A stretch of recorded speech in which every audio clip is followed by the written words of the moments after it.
Once a giant, always a giant. For me, it's only a giant.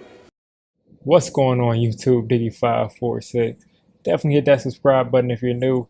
Like the video if you like the video. And I won't tell if you click that bell. But let's go ahead and get into this. Alright, so I hope you guys are having a great day of watching college football. Today's the first day of college football. LSU's playing today. Oklahoma just played. I think the game is still on, but Rattler has not had a good game so far. But let's stick to the Giants today. I wanted to talk about how everybody is coming off an injury for this first game of the season. You got Kenny Golladay, you got Saquon, you got John Ross, you got Kadarius Toney, you got Kyle Rudolph. Shane Lemieux was a projected starter, and now it seems like he's not going to be ready. He has a pec, and pretty much he needs surgery for it, and they're saying he needs to fight through. I personally don't think Shane Lemieux was good enough as an offensive lineman to just fight through a torn pec. So I hope he shuts it down. I mean, nothing, no hate against him. I just hope he shuts it down for his own sake and for the sake of the team. We got Bredesen in there, and I think that he's a better player. I think that he's a plug and play starting guard. But it just shows you we have holes all over the place if for some reason these guys don't play. Now, the news did come in. John Ross is someone who won't be playing the first 3 weeks of the season along with Ellison Smith. John Ross is on IR, Ellison Smith as well. I think I'm pretty sure Aaron Robinson started off the season on PUP, which is going to make him miss the first 6 weeks of the season. So it seems like his injury is a little bit more serious than we thought, because some reporters were saying that it looked like he might be a guy that could, play in the first couple weeks of the season. But it could also just be a roster move and less of an injury decision. So we got a ton of guys coming back. I think the most important people that are coming back week one, Kadarius Toney is the big thing that we all want to see. But I just think plain and simple, it's Saquon Barkley. That's number one. Now, I don't think he'll get a ton of carries, but I do think he'll get around 10 to 15 touches, and he's got to make those 10 to 15 touches count. He did go through a padded practice 2 days ago and actually got hit. So that was huge for his progress. And I'm pretty sure if he's getting hit in practice at this point, he's ready to go. They're just going to have him on a pitch count just so he can get acquainted into the offense. But Saquon, I expect him to get 10 to 15 touches. Some of those are going to be receiving. Some of those are going to be carrying the football out of the backfield. But I think that he's going to be a factor in that game. I think he'll be able to make a couple of big plays just to tilt the game in our favor. And then the second thing is Kenny Golladay. Kenny Golladay was in the interview saying that the offense could start off slow because of all the guys coming back from injury. But people blew it out of proportion. I mean, he's kind of saying the obvious, and guys are trying to misconstrue what he said and saying basically that he's conceding that the offense is going to be horrible. All he's saying is it's going to take a little bit of time to get on the same page.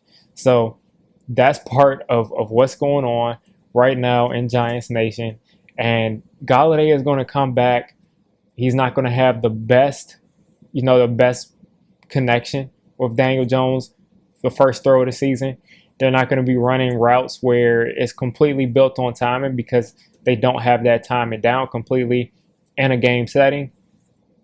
And neither does Kadarius Toney. Don't expect Kadarius Toney to run any sort of timing routes. If they do, and there's an interception going on, if there's an interception that happens going towards Kadarius Toney, I don't blame Daniel Jones. I don't blame Kadarius Toney. I don't blame the offensive line.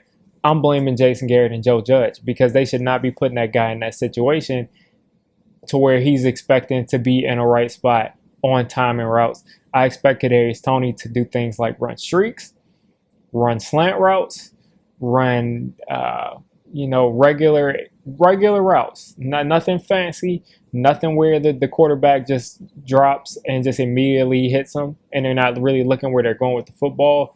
Nothing like that. He's going to get some screen passes. He's going to get some reverses. He's going to get things like that if he touches the ball at all week one, which I still am not going to get my hopes up for until I actually see him in a game. But we know that Kadarius Toney is not going to be able to get on the same page with timing. But going back to what I was saying, I feel like the most important part is Kenny Golladay and Daniel Jones. Now, they don't have to be completely on the same page. They don't have to be, prime Eli Manning and Plaxico Burress. People are expecting that out of them eventually, but they don't even have to be that eventually. They don't have to be that right now. Daniel Jones and Kenny Golladay just have to make a couple of big plays a game. That's just throwing it up to Kenny Golladay, letting him come down with the football. That's, a clutch third down because Kenny Golladay goes up in between two guys and snatches the ball out of the air. It's just simple plays. We don't need anything complicated. We already have kind of conceded that this offense is so archaic, so bad, so poorly designed that we want these players to outperform the offense. And that's what I want. I don't want Kenny Golladay doing anything special. Just let him go up and get the football. And I expect them to throw Kenny Golladay the ball deep down the field, because if they do not, then we've pretty much wasted $17 to $18 million a year, because that's his strength. So I expect them to take their shots with Kenny Golladay. I expect them to do what they always do with Sterling Shepard, which is get him the ball, let him create. And Saquon, he's going to get his couple of screens. He's going to get a couple of carries. Same thing with Kadarius Toney. But I would not say that I expect this offense to completely hit the ground running. All we need is a couple of big plays from the players that we have that are seen as playmakers. I mean, Saquon, the dude makes plays. He's going to get us, just by him touching the ball 10 to 15 times, he's going to get us about 3 or 4 first downs just because he's that talented in the open field. We expect the same sort of production, yak-wise, from Kadarius Toney. So if Saquon can give us 3 or 4 plays, Kadarius Toney can give us 1 play, and then you count what he does in the kick return, punt return game. Kenny Golladay can give us 2 big plays or 1 big play. If Evan Ingram can get out there and, just convert a couple of times, if we can just get what these players are, besides the scheme, we should be able to put up enough points against a Denver defense that, yeah, they have a nice pass rush. Yes, they have a nice secondary. But I think if we can really establish the line of scrimmage as far as running the football, which I am sort of confident about, I'm much more confident in running the football than passing it. But if we can establish that early and we can make a couple of big plays early, our offense should be just fine. I am more than confident enough in Devontae Booker and Eli Penny and even Gary Brightwell to come in behind this offensive line and just run the football for most of this game if we can get a quick lead. So I'm expecting Jason Garrett to basically call his best first drive in his past 2 years. He's had some pretty decent ones where I was like, wow, that was creative. That was different. That got us some points. But for the most part, he's kind of struggled there. But I'm expecting to see our best first drive. And I'm going to get more into that as we get into the game preview for the week. But I'm not as worried as some people are about these guys coming back from injuries.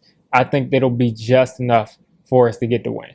So you guys let me know, are you worried about, Golladay, Ross, who's not going to play, but Toney, Saquon, Evan Ingram, Shane Lemieux, all guys who could possibly be coming back from injury? Does that worry you, and why? And what are you expecting to see from those guys? You made it this deep into the video. Come on, just hit the subscribe button. I make Giants content primarily, draft content secondarily, and during the season, I'm going to be doing a lot of reacting to pretty much most of the NFL games and everything NFL. So if you made it this deep, go ahead and join the D6 squad.